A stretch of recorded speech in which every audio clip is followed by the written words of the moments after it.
Hey, what's up there, YouTubers? It's me again, Brian, aka Gamer55551, and I am back with a My 2 cent Nintendo/gaming video for this week, for the week of May 3rd to the 9th, where I take a look at a couple of stories that caught my attention and give you my thoughts and my opinion. And we got 5 to cover, including a comment EA made about in regards to the Nintendo Switch, though I have my doubts about this. Some information on a couple of skateboarding games that could be happening, although nothing's been confirmed at this time.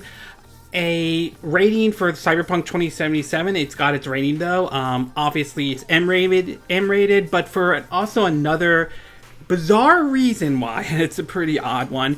We also have, the whole controversy surrounding The Last of Us 2, and Nintendo did release their financial report, which has some good news, but it also has some bad news. Some of it is, of course, with the whole situation going on with the coronavirus and so forth. Before we get started on the My 2 cent part, we'll do a quick rundown of what I like to review, the quick My 2 cent stories that somewhat caught my attention, but not on the same level as the 5 stories I'm going to be covering. The first one, obviously, is that we now learn that the Tokyo Game Show that was supposed to happen this year has been canceled to a certain degree. The going there and all that stuff has been canceled, but it looks like they are pushing towards a digital event, which honestly, it's not that shocking that this happened, especially what's going on in the world with the coronavirus and so forth. So we saw this with, I think, Gamescom, we saw this with E3, and it sucks, but it's not surprising that this happened and all that stuff.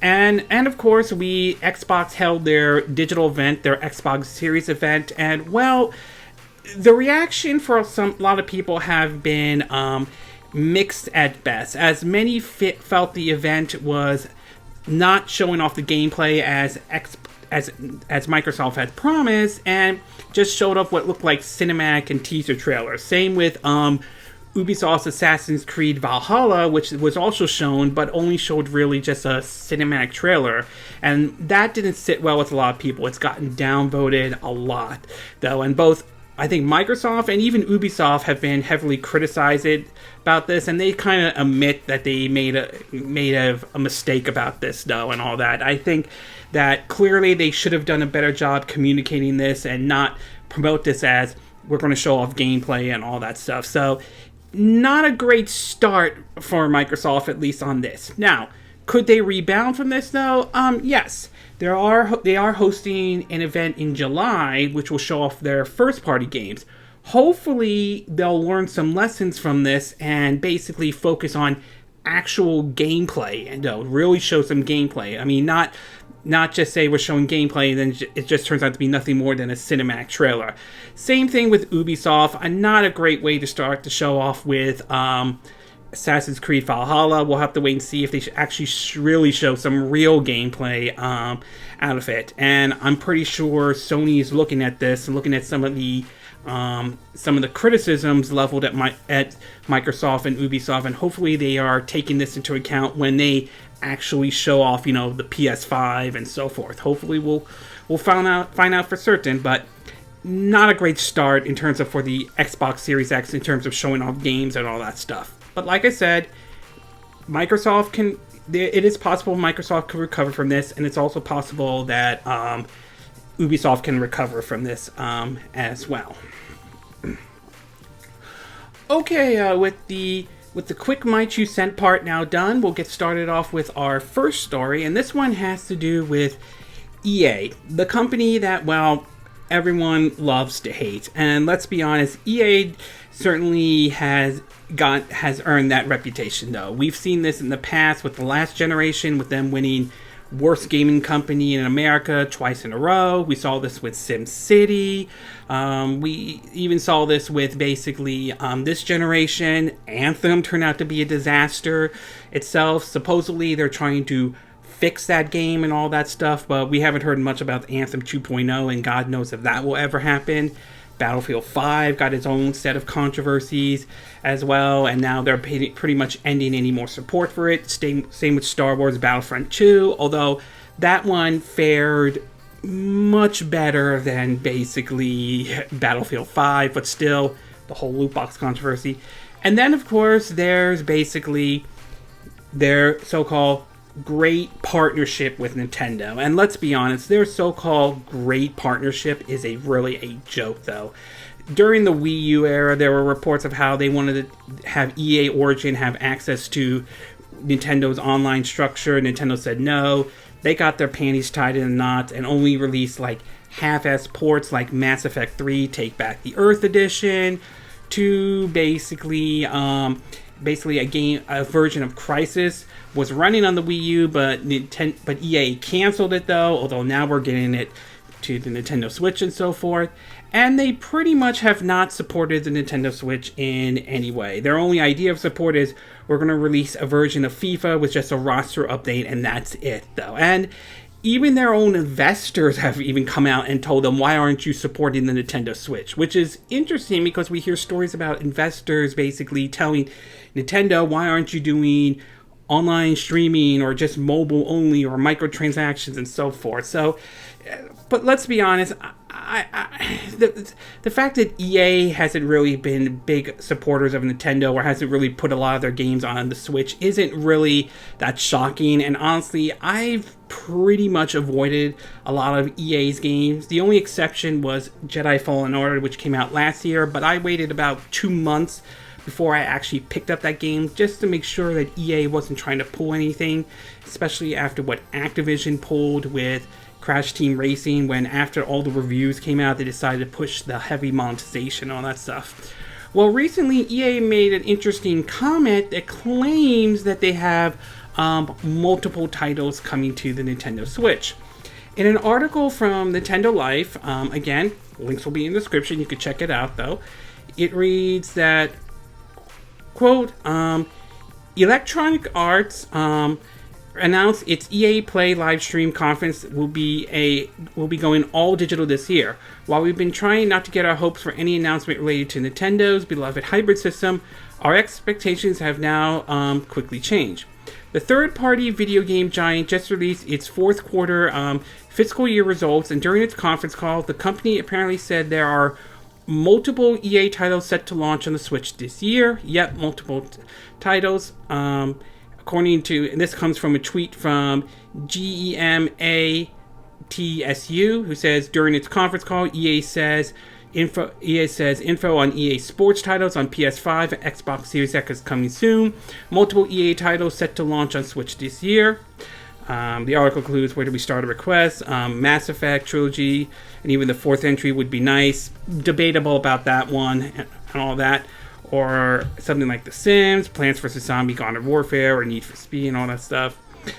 As far as this whole story goes about them having multiple titles coming to the Nintendo Switch, and this is just my take on it though, but I'm setting my expectations really, really low for this one though. I mean, while there's always the possibility that EA could actually put time and effort and actually bring an actual game to the Nintendo Switch, given their current support for Nintendo, which is laughable to say at least, I have seriously doubts about this. They said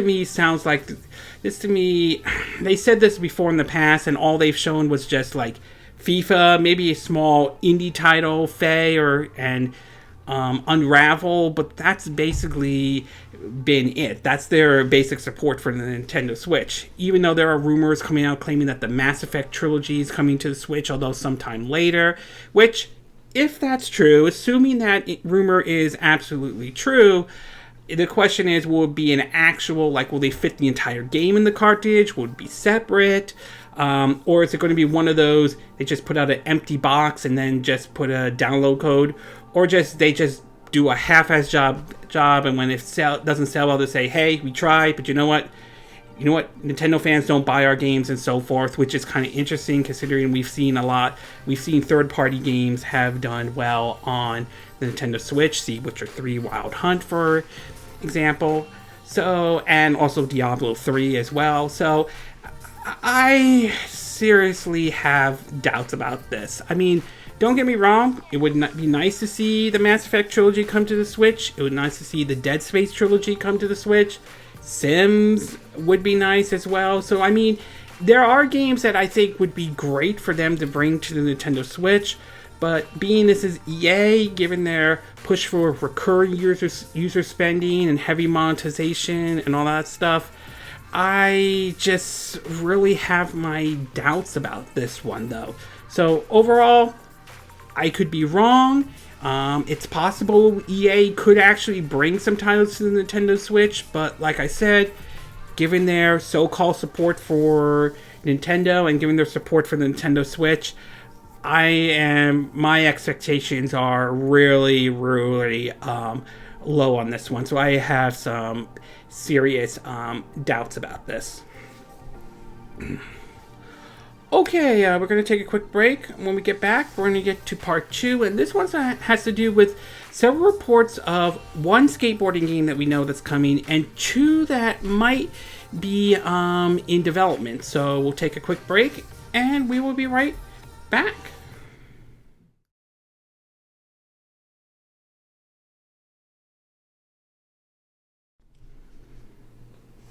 Okay, and we are back with part 2 of our My 2 Cent video, and for this one, we're going to be taking a look at what basically is a skateboarding game that has been announced that will be coming towards the PS4, Xbox One, and Nintendo Switch, and supposedly reports that I believe a new Tony Hawk game and another skate game is from EA is in development, although not the one people are thinking of. So when it comes to skateboarding games, the one that pops in my head is the one back on the NES days called Skate or Die. I remember playing that before, not really was good at it, but most people have fond memories of the 1999 release from Activision and developer Neursoft by the name of Tony Hawk Pro Skater. This was a game that really shot like the whole skateboard into, whole skateboard video game thing, really put that out there, and that sort of has been like at the time the king of sort of skateboarding video games. We had EA Skate and other developers have done that as well, but it was really the Tony Hawk Pro Skater series that also spanned into like the Tony Hawk the Tony Hawk Underground and all that stuff. Even we had one which was Tony Hawk Downhill Racing and all that stuff. But lately the series has kind of not been on the same level as of lately, especially with, I think it was Tony Hawk 5, although I could get the name wrong though, which, well, let's just say not everyone was happy with that game. And apparently there were a lot of bugs and glitches, so yeah, I can see why some people were a little disappointed with that one. Well, it looks as though we might be getting another Tony Hawk game and possibly another skate game if this report is true, though. But in the meantime, it looks like we know for certain that one is certainly coming. And an article first I spotted on GameSpot, links in the description. It reads that Skater XL nosedives onto PC, PS4, Xbox One, and Switch this July.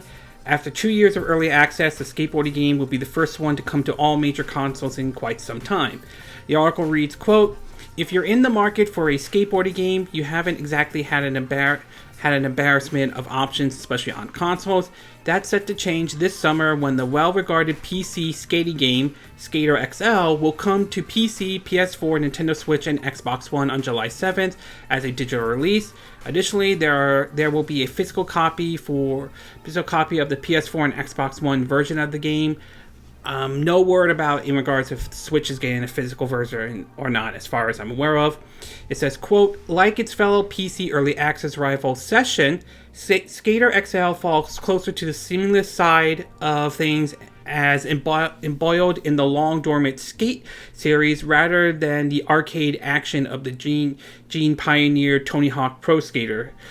Skater XL will allow you to lace up as 4 playable re-rolled skaters, as well as providing the option to build your own. Following the footsteps of Skate, the game focuses heavily on cultural surrounding skateboards, giving you options to make Zen personal highlight reels and even your own in-game brand.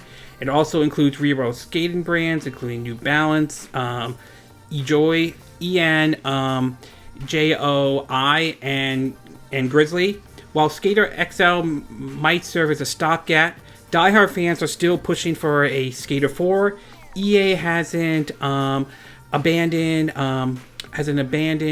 the trademark of the game, but unfortunately there's no indication that the series is coming back anytime soon. So for those who are looking for a new Skater game, or at least for one on the Nintendo Switch, it's worth taking a look at. I haven't tried the game out yet or anything. I haven't tried the game when it was, I think, on early access on PC. Then again, I don't really play games on PC on my computer or anything like that, though. But it does look kind of interesting, and it's one I will be keeping an eye out for. Speaking of which, about the Skater 4 thing, though, it appears as though that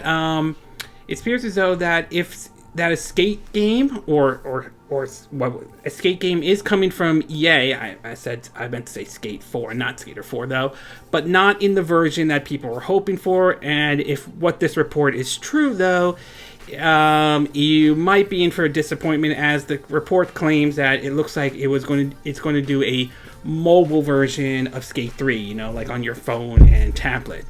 According to the article from IGN, it reads that, quote, skateboarding legend Jason Dill was reportedly called by EA to discuss a mobile version of Skate 3, and was essentially told that the company doesn't want to make a Skate 4. He also says that a new Tony Hawk Pro Skater game is coming this year. In an episode of The 9 Club, a podcast run by professional skateboarder Chris Roberts, Dills hopped on for a chat, revealing that he been called by EA about his participation in a potential mobile version of Skate 3. He said, quote, I got a call from the EA people about 10 months ago, and they said, hey, we want to talk about a skate game. Dill started, this woman emailed me, and she said basically, hey, Jason, we want to do a mobile version of Skate 3, and I wrote back, and I said, what else? She wrote back, no, she said, no, that's it. So I wrote back, look, no big deal. No one wants your stupid mobile version of Skate 3. Make Skate effing 4 already. Fans have been clamorous for a bona fide Skate sequel for the best part of the decade now, and Dill clearly wasn't happy with the idea of a purely mobile version of Skate 3. Just do it. Just make the game and just participate again. You can't level the same numbers you get on other games. You do a Skate 4 for a cultural thing that pays you back later, and that's how corporations can work if they play their cards right. EA wrote back to Dill saying that it wasn't looking to pursue Skate 4, to which Dill replied, well, have a lot of luck on Need for Speed 29. I won't be in your stupid mobile game. Dill ended his ANECDOTE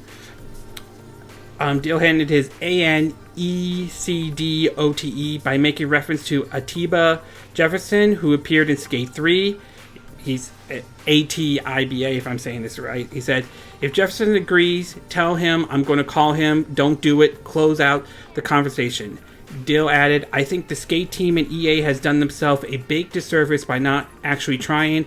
I don't want to be on some mobile effing game system. In the same video, Dill mentioned that Tony Hawk is putting out another game, which is practically an open secret by now, given the previous leaks that suggest that Tony Hawk Pro Skaters is making a comeback in 2020. Dill explains his connection to the game by saying he's licensed one of his boards for the game. Dill reserved some praise for the upcoming Skater XL, saying that's cool. It's like a new thing that they're doing. It's an adaptation of another thing. We too are hoping that game can fill the skate-shaped hole in our heart.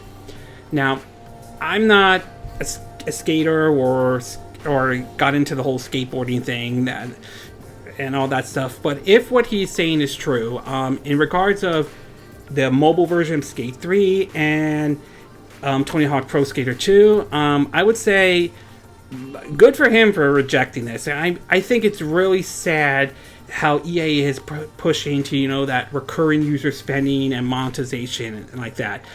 And I just can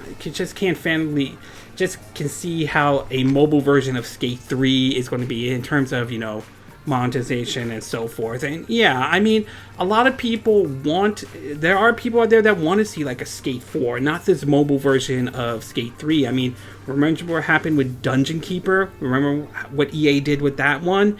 And the backlash they did, and the fact that they closed down EA Mythic Entertainment, basically to cover their asses after what happened with Dungeon Keeper and so forth. So, yeah, I can see why he's not a big fan of it. I'm glad that he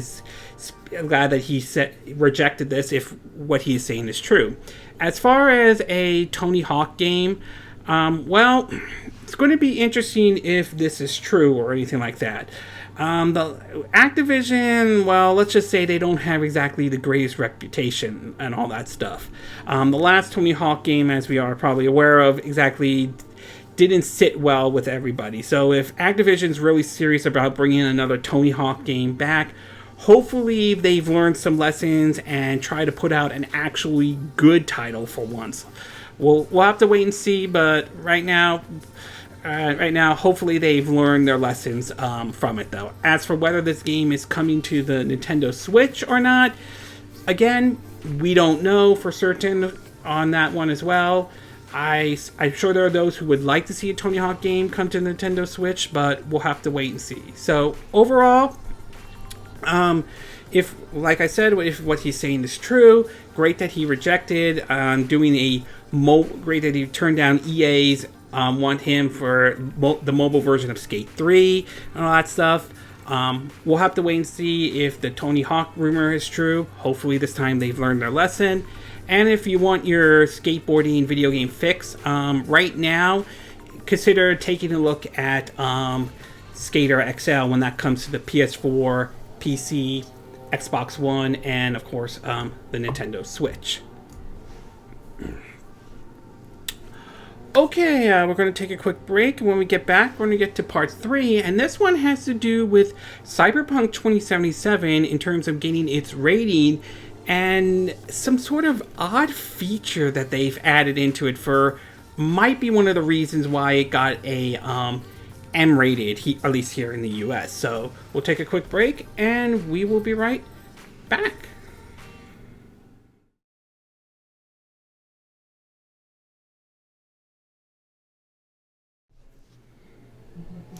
Okay, and we are back with part 3 of our My True Scent video, and for this one we're going to be taking a look at Cyberpunk 2077 and sort of the interesting description of how they got the M rated and all, got, the rated M from the ESRB and so forth. Now, one of the biggest titles that supposedly will be coming out this month will be Cyberpunk 2077, the new game from CD Projekt Red. Originally, this title was supposed to come out in April, last month, but decided to delay the game, and one of the reasons, or at least one of the reports that came out, was because they wanted to get it to work on the base PS4 and the base Xbox One and so forth. So it was somewhat of a disappointment, but if it gives them the extra time to polish out and fix everything they need to by the time the game comes out, I'm all for that, though.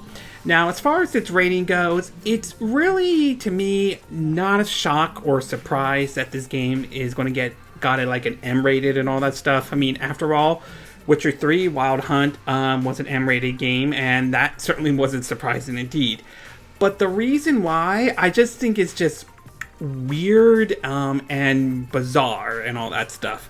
In an article from GameSpot, it reads that, quote, Cyberpunk 2077 ESRB rating details its explicit character creator. From customized genital to steamy first-person scene, Cyberpunk 2077 isn't holding back.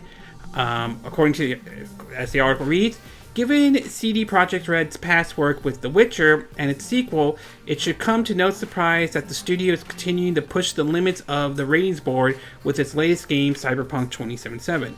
The ESRB has released its rating for the upcoming Cyberpunk RPG, granted it a mature M rating with a very descriptive breakdown. The blurb mentions that the game's in-depth character creators, which, aside from letting you define the standard attributes lets you go as far as to determine the definition of your character's genitalias. The rating continues by detailing several scenes in which strong sexual content, all of which would be in first-person view. The rating also mentions several scenes in the game depicting excessive violence, including one instance where players assist a character by hammering nails through his hands and feet. There are also notes on numerous fictional drugs and alcohol that are available for purchase in the game, all which introduce side effects to your character. They mention the description down below that you can read, that one of them says, quote, players can select a gender and customize their character's customization, including descriptions of their breasts, buttocks, and genitals, as well as various size and combination of genitals and all. Players can encounter events where they have the option to engage in sexual activities with other main characters or prostitutes. Those brief sex scenes from a first-person perspective depict partial nudity, characters moaning suggested while moving through various positions. Some scenes contain brief description of thrust motions. Others seem to describe a character's head moving towards a partner's crotch. The game also contains descriptions of references of fictional drugs and all that stuff. A lot of the stuff from in other words, it's kind of similar to in terms of what was in The Witcher 3 Wild Hunt and all. Now, the fact that this game, like I said earlier, the fact that this game is got its M rated isn't really that surprising, though. The fact that you can now customize a character's genitals and all that stuff, from breasts, buttocks, and so forth, is just, I mean, it's weird. I mean, don't get me wrong, I think it's just kind of weird and all that stuff, but that being said, I'm not losing sleep over this. It's just so bizarre and funny and all, but to me, you know what? If that's the kind of game the developers want to make, I'm not going to complain about it, though. As long as it stays, within its rating system, as long as they aim for that M rated, though, that's fine, even if they're pushing the envelope or anything like that. It's just, I mean, it's bizarre, but then again, I mean, I could say the same thing about, I think, Saints Row 3 and 4. You can, do something with your characters, sex life and all that stuff, even change your genders from a male to female, though, to a lesser extent, I mean, like that and all that stuff. So the fact that this exists, it's just, to me, I think it's weird and bizarre, but nothing to really lose sleep over. Even so, this is still a game I'm looking forward to playing when it comes out this fall and all that stuff. Hopefully they can hit that launch date. And we also know that it will still take advantage of Microsoft's Xbox One or the Xbox Smart Delivery and all that stuff. So we'll still have to hear about if they're going to do something similar to that. If Sony's doing something similar to that with the PS5 or anything like that. So overall, it's odd how they were able to give, odd for the reason they gave it an M rated, though. But you know what? While it sounds weird and all that stuff, I'm not really shocked about it. Like I said, Witcher had an M rated for a lot of reasons, so this isn't really new. But you know what? Either way, I'm looking forward to Cyberpunk 2077. I'm looking forward to when the game comes out in the fall. Okay, we're going to take a quick break. When we get back, we're going to get to part 4, and this one has to do with The Last of Us 2, from its story trailer coming out to a little bit more of the controversy that still is going on. So we'll take a quick break, and we will be right back.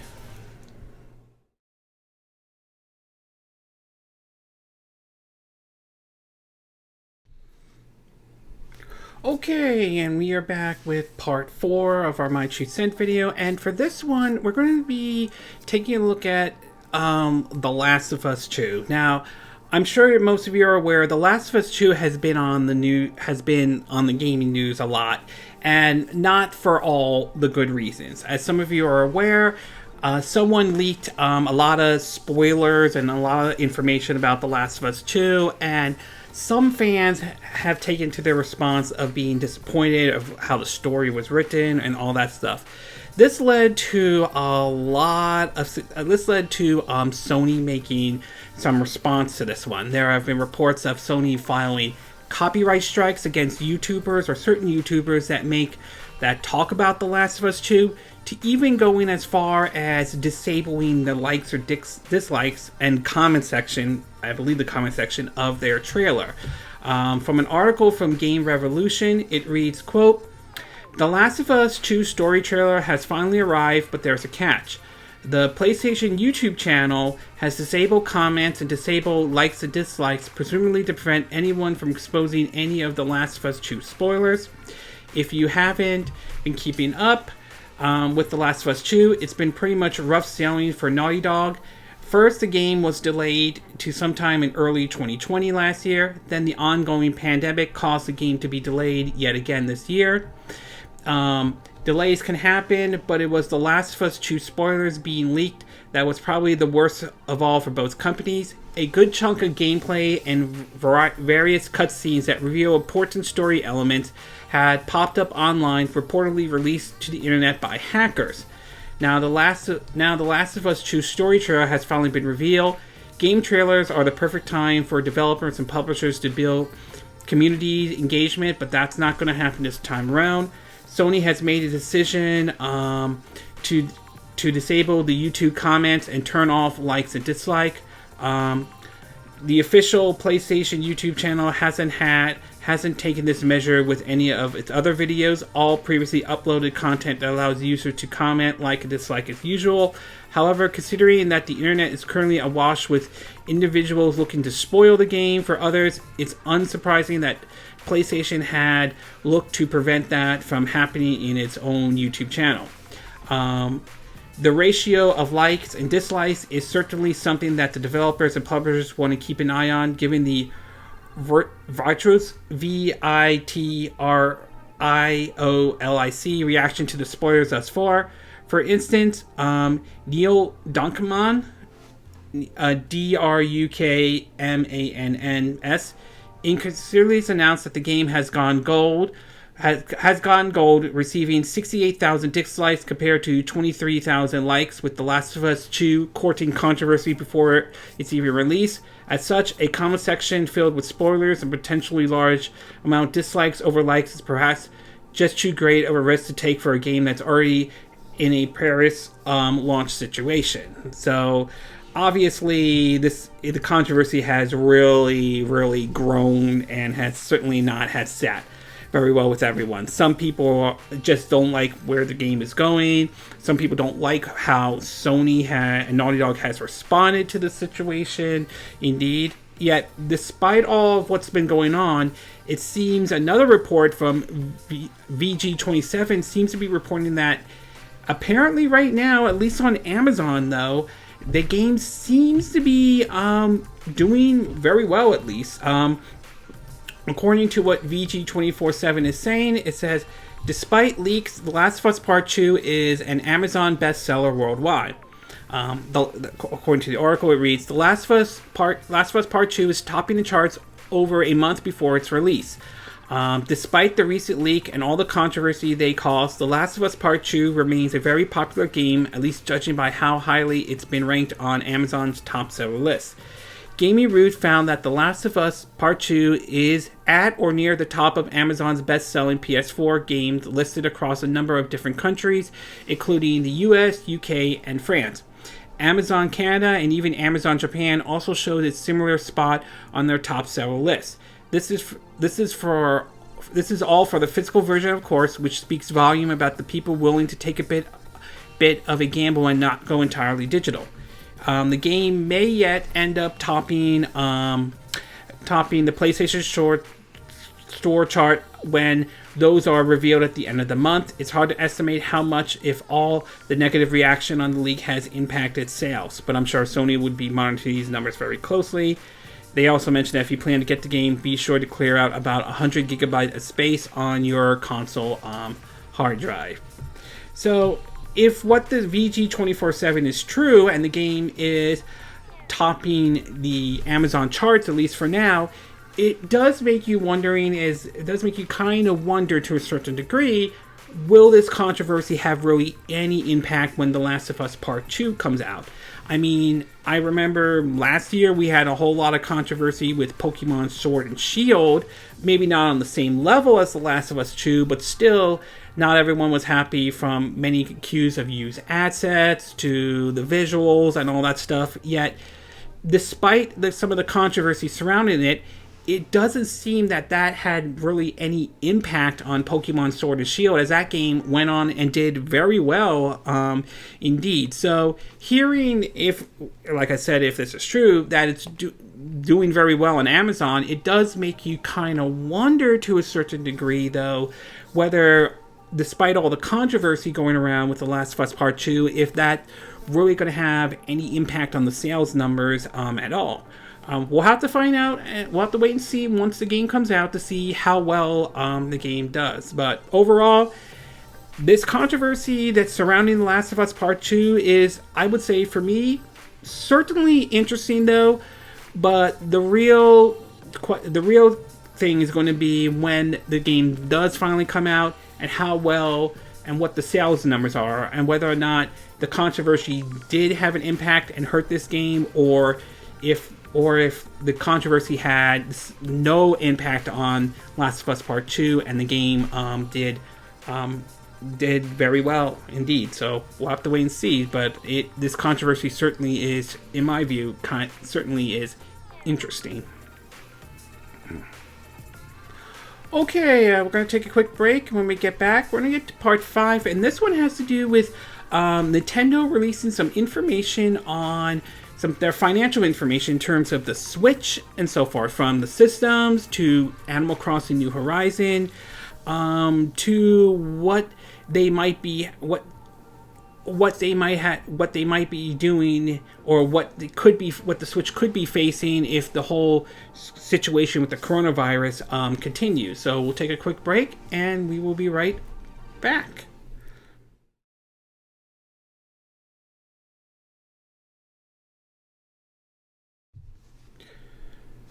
Okay, and we are back with our 5th and final part of our My 2 Cent video, and for this one, we're going to be taking a look at apparently Nintendo's financial reports. Now, they recently released some of their information regarding of how well the Switch did, and to some of the software that they have certainly put out. And apparently, despite what's going on in the world, and despite as we wait for the PS5 and the Xbox Series X, the Switch continues to chug along everywhere. And they're even going as far as saying that the Switch is not, I think it's in the middle of its life cycle, although, well, who knows? I don't know if it is or not, but that's what supposedly the report coming out claiming it is. But in either way, it seems to be doing exactly well. The first article, again, these are from Nintendo Life, links down in the description, reads that, quote, that Nintendo has now sold 55.77 million units of the Nintendo Switch. I assume that's a combination of both the Switch and the Switch Lite.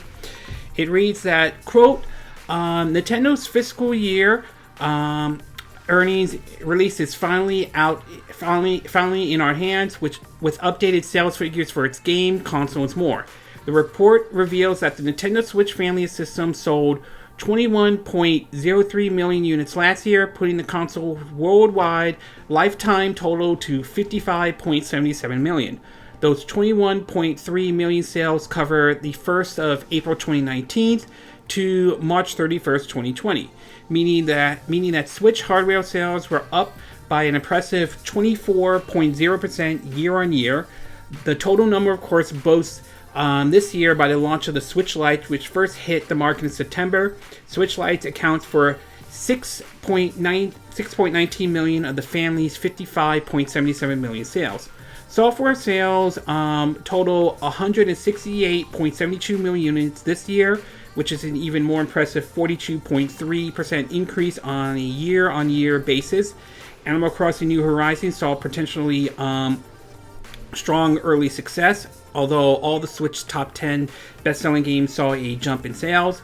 In the report, Nintendo noticed that while the coronavirus outbreak has caused delay in productions and shipment for the consoles and accessories, though, it's only had limited impact on business results for the fiscal year.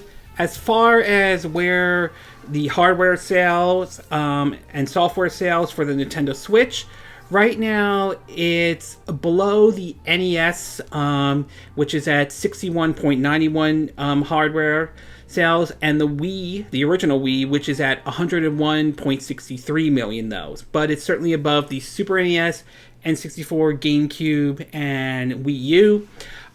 With the software sales at 356.24 million.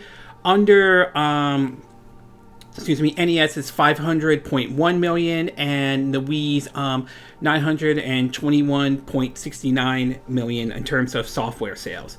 As far as Animal Crossing goes, they are reporting that it seems though that game is doing very well. They are saying that Animal Crossing has sold, quote, 11.77 million copies. Its launch date of 20th of March, meaning that it achieves a success in just 12 days. Nintendo said that the launch is now the best start ever for a Nintendo Switch title. While official figures place it at 11.77 million, owing to Nintendo's data only covering up to March 31st. A chart released by the company as part of its financial results explanatory material guide also provides a hint at the game's sales beyond those opening days. And according to Nintendo, at least what they released, they show that under the red, which is the first 6 weeks, the game has actually sold 13.41 million copies. And obviously that game is doing really well indeed, especially with the whole situation with the coronavirus. We've seen people and even celebrities find ways to use it, such as ranging from doing a talk show and all that stuff, to even people using it like, I think a family throwing a birthday party for someone, to having like a tour of a museum. Either way, it really has taken off, though. I mean, again, I'll admit I'm not a big Animal Crossing fan, but there's no denying the game's success, so kudos for that. As far as the other games doing, though, apparently we have, according to the results of some of the 18 games that Nintendo has published that they have released, though, Pokemon Sword and Shield is at 17.37 million, so that continues to do well. Luigi's Mansion at 6.33 million. Mario Kart 8 Deluxe at 8 million with a 24.77 million in terms of its lifetime. Amazing that a port from a Wii U title is still doing very well. Mario Maker 2 at 5.48 million. Smash Bros. Ultimate did, for the fiscal year 20, did 5 million, which brings it up to basically 18 million. Breath of the Wild at 4 million, which brings it up to 17 million in terms of its lifetime sales. Link's Awakening is at 4 million right now. Super Mario Party at 3 million, which brings it up to its 10 million lifetime sales so far. New Super Mario Bros. Deluxe U at 3 million, bringing it up to its 6 million in terms of its lifetime sales. Super Mario Odyssey is at 2 million, though, with its lifetime sales at 17 million. Fire Emblem, Three Houses, and Ring Fit Adventure are both at 2 million, which amazes me that Ring Fit Adventure is doing very well. Splatoon 2 is basically at 1 million, but its lifetime sales is at 10 million, though. Pokemon Let's Go Pikachu and Let's Go Eevee both are basically, for this fiscal year, was at 1 million, but its lifetime sales is at 11 million. Mystery Dungeon, Pokemon Mystery Dungeon DX, both its lifetime, its fiscal years, is 1.26 million. Marvel's Ultimate Alliance 3, The Black Order, good game in my book, though. Both its fiscal year and lifetime sales so far is at 1.8 million. And Astro Chain, though, what I view, or as I like to view it as, the #1 Nintendo Switch game for 2019, at least in my books, it sits at 1.8 million, both its fiscal year and its lifetime sales. So a lot of these games are doing very well for Nintendo. So that certainly is good for them. On top of that, their digital sales digital sales, in terms of that though, they've earned like almost $2 billion in the digital sales and a 72 yearly increase. They mention that they cited the strong sales of downloadable versions of packaged software from Nintendo Switch, the steady growth in sales of download-only softwares and add-on content, and the contribute to Nintendo Switch Online, which not everyone is, what some people like, some people don't, throughout the years as the reason for the success. The company mobile business also saw a slight boost this year with titles like Mario Kart Tour, helping Nintendo Mobile increase to reach 51.2 billion yen, a 11.5% increase year on year. So obviously their digital side of things are doing well. A lot of their games are continuing to do well, and the Switch continues to keep on going. Despite that though, Nintendo did basically set their forecast for their next financial year though, which they're expected to sell 19 million Switch consoles in the next financial year, which according to Nintendo Life would be a 9.6 year-on-year drop. The forecast arrived on the back of today's Nintendo's fiscal year's earning report, where Nintendo announced that the Switch family of system achieved 21.3 million sales throughout fiscal year 20. Nintendo forecast suggests that the hardware sales are expected to drop by 9.6 over the next year, particularly in part thanks to concerns surrounding the coronavirus pandemic, which they also mentioned that they mentioned that, quote, if the effects of the coronavirus are prolonged or worsen further, development schedule may impact due to the difference in development environment. This is for, I think, the game development, though. Environments between work from home and in office, in particular, the impact of overseas subsidiaries and other affirmative companies involved in development is anticipated to be even more difficult to predict than within Japan. As a result, these factors we may not be able to process with the release of Nintendo products and the start of services as planned. This is also true for other software publishers, so it may not be possible to provide game content on Nintendo platforms as planned, although they do point out that the delay in production shipments are gradually recovering, and while any prolonged impact of the virus could disrupt product supply lines again in the future, this means that more systems will soon find its way to fans who have been trying to get their hands on it once. So obviously the coronavirus is certainly having a major impact in terms of not only software but also hardware development as well. Anyway, continue on. It says its major plan for 2020 are currently known by the public to include the release of Xenoblade Chronicle Definitive Edition this month, Clubhouse Games 51 Worldwide Classic in June, and its distribute of the expansion pack for Pokemon Sword and Shield this summer. Software sales are expected to decline throughout next year, with Nintendo predicting forecasts drop to 17%. While its 2020 lineup still looks rather slim on the surface, Nintendo notes that other software publishers also plan to release a wide variety of appealing titles, and the combine of existing popular titles and continued stream of appealing new titles will work together to invigorate the platform. So the report basically concludes, if we were to look at it though, is that the Switch is still continuing to do well. A lot of the games they put out are still selling very well. Animal Crossing certainly has become a big success for them, and so forth. So the good news is that the Switch is, like I said, Switch is doing well. The bad news, however, is that with the whole situation with the coronavirus going on, it's clear that there are going to be certain areas that are going to be impacted. They're looking at the possibility, if I'm reading this correctly, that they may not make as much money as they originally were because of what's going on. Not to mention, chances are there are probably going to be some delays due to the whole coronavirus, especially for some people, to work at home and so forth. So obviously there's certainly going to be some impact though, but hopefully Nintendo finds a way to adjust themselves given what's going on in the world, and hopefully we'll see more Switches out there for people who are looking to pick one up, though. Obviously, not only with the coronavirus and all that stuff, but obviously it's going to be interesting, and I've said this before many times, how the Switch is able to, what kind of position will they be in when the PlayStation 5 and Xbox Series X comes out. So it's going to be very interesting to see what Nintendo does to navigate, ranging from what to do when the PS5 and Xbox Series X comes out to what's going on in the world, especially with the whole situation with the coronavirus. So overall, definitely good news for Nintendo. Obviously, the Switch is still continuing to do very well. A lot of their games, especially Animal Crossing New Horizon, continues to do very well. Their digital side of things continue to do very well.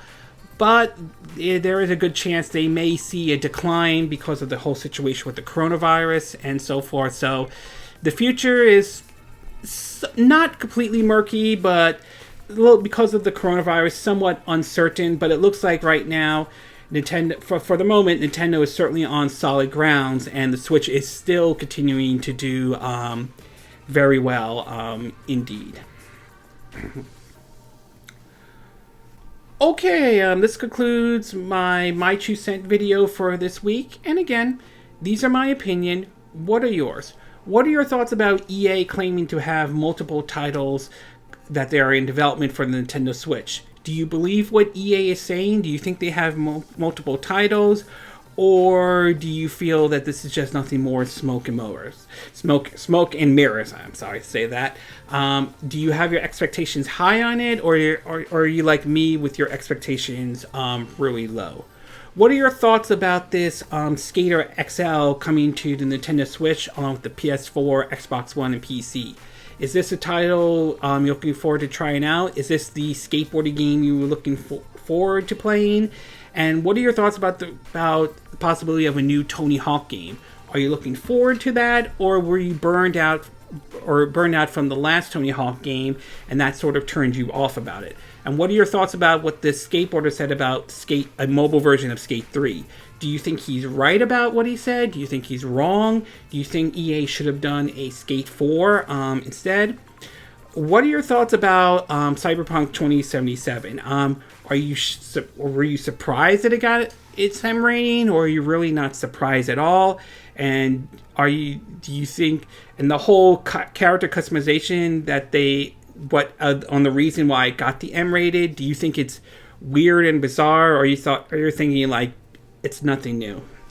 What are your thoughts about The Last of Us 2 and the whole controversy surrounding it, though? Do you think some people are blowing it way out of proportion, or do you think some people have a right to be angry at Sony for how they've handled situations, such as taking down comments like and dislike on their YouTube videos, to the whole copyright strike situation?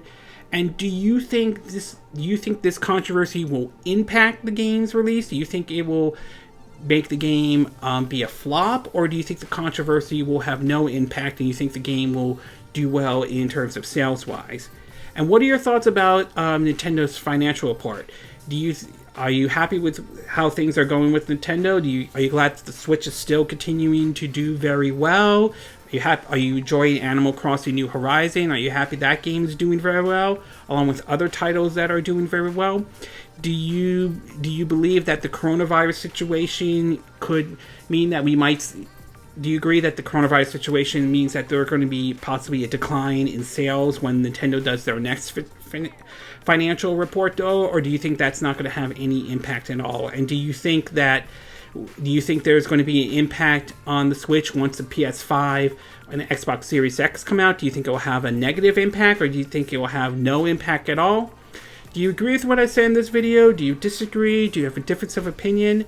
As always, sound off on the comment section below. Let me know what you think. And if you like this video, I hope you hit the like button. That would be great.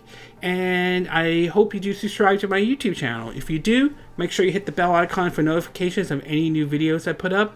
Also, feel free to share this video if you want to, and feel free to donate to my channel if you like. You could do it through PayPal me or Patreon. Links will be in the description down below.